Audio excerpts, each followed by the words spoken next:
Do you love Enshrouded? Do you also like circles? And do you have the ability to count? If you answered yes to any of those questions, then you're going to have a really good time. Okay, so welcome back to Pratfall. It's Sean here. Hello, that's me. Today we're going to be having a look at how you build circles in Enshrouded. Now, Enshrouded is obviously a voxel-based building game, which means it's all block-based, so building circles is a somewhat finicky thing to do. And it's come to my attention over the recent weeks that some people don't really understand necessarily how to do this. It's actually really simple. There's just a simple formula that you need in your head as you're doing it. So I'm going to show you how that works.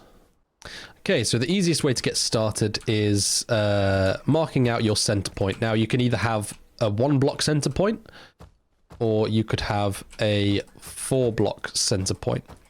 So you can either have 1 central block or 2, effectively. I prefer to do it with 1. So let's just get rid of all this, so that we've just got this 1 center point. So you mark out your center point, just to make things a bit easier in terms of knowing what you're doing. And all you want to do is count out from this point to mark out how wide you want the circle to be. So if we go 1, 2, 3, 4, 5, 6, 7, 8. Let's go 8. 1, 2, 3, 4, 5, 6, 7, 8. 1, 2, 3, 4, 5, 6, 7, 8. 1, 2, 3, 4, 5, 6, 7, 8. You can obviously do this for any size, which I'll show you in a moment. But I'm just going to show you vaguely how to do it with a size. And we'll go from there. So once you've got all of your points coming out equally from this center point, you then want to just widen this however sort of wide you want one end of the circle to be. So let's go 1, 2, 3. Same again, 1, 2, 3, and do that for every side.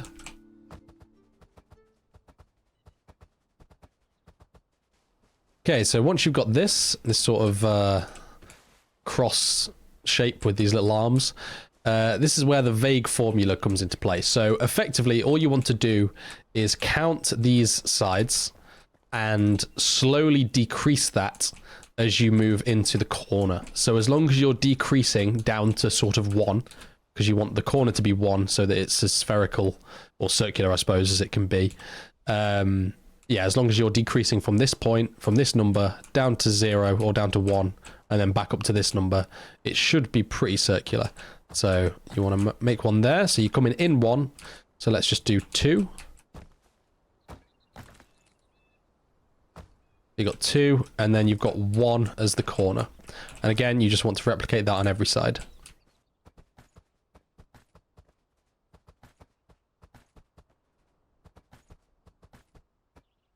Okay, and there you have it. That's pretty much how you build a circle. Like I say, it can get a bit more complicated if you're making really big circles.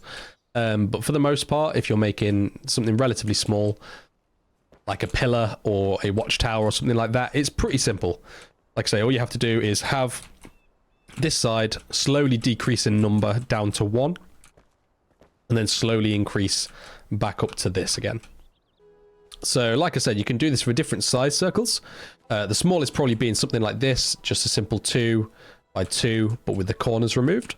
Not hugely circular, but, you know, somewhat circular nonetheless. Here you have 1, 2, 3, down to 1, and then back up to 3. Again, pretty simple because it is just the 3, and then, you know, you're just removing the corners sort of thing. Here you have 4. So this probably shows it a little bit better than that one, to be honest. In fact, no, this is literally more or less exactly the same as this one. So you have 4, down to 2, down to 1, back up to 2, and then back up to 4. In terms of applications for this, there are a few different things you can do. So, you know, you can obviously have it on a wall as opposed to on the floor if you want to make a large circular window. Over here, I've built a very simplistic well concept. You can use it for that. You know, I've just made the circle, then brought it in slightly on each of the sides just to make it a bit thicker. One thing I really like to do in terms of circles is just spruce up the flame altars a little bit. You know, the flame altars are very square but adding this circle around it just makes it look a bit nicer. You know, if you've got this in your settlement or your base, it's much nicer to spawn in here than just spawning in this little square zone. In terms of other applications, like I said earlier, you can obviously build a watchtower using this technique. And one thing you can do on top of that within a watchtower is a staircase. So it's obviously quite simplistic to build a staircase around a central pillar. I think most of us understand how that works. But if you build a circular watchtower, then you can build a staircase around the outside, which I think is a bit nicer. You know, it's a bit more interesting. And that's pretty much it. I mean, you know, it's quite a simple thing to get your head around, but I think, you know, until someone's sort of explained it to you, it's quite easy to try and build a circle and end up building a square.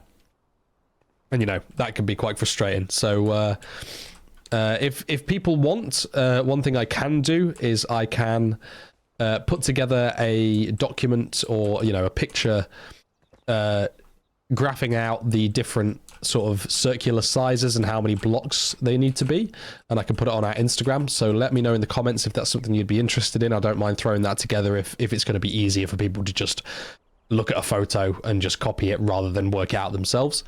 But other than that, that's more or less it. So I just wanted to do a little quick tutorial on how to do that, just because I seem to realize that there are a few people that are struggling with this. So thank you for watching, and we'll see you guys next time.